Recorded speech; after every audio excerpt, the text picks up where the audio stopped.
pin tumbler, its parts on his bench.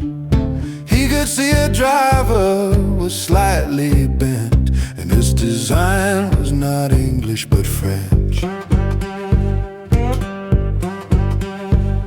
His tutor knocked and said, "Sir, that's enough. Estienne's Hebrew alphabet awaits." The Duke took the loupe from his eye in a huff, impatient with books and matters of state. Age 16, he rose from his marriage bed, where his shepherdess in beauty did lie, and went downstairs to his workshop instead. Duty unfinished he couldn't deny.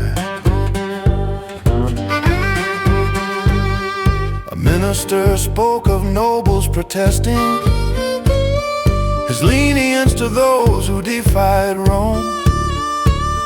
His queen was with a stable groom nesting, so he hid away with his tools in their room. The treaty with the American colonies he signed despite his doubts and the expense. If only political policies like his barrel springs and shanks made some sense.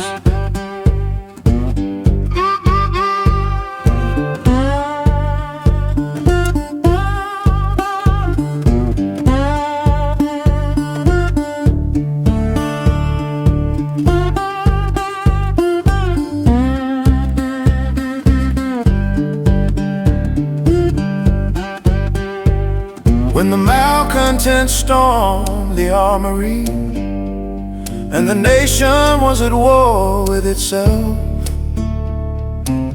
he was a citizen needing to flee, and the locks must take care of themselves.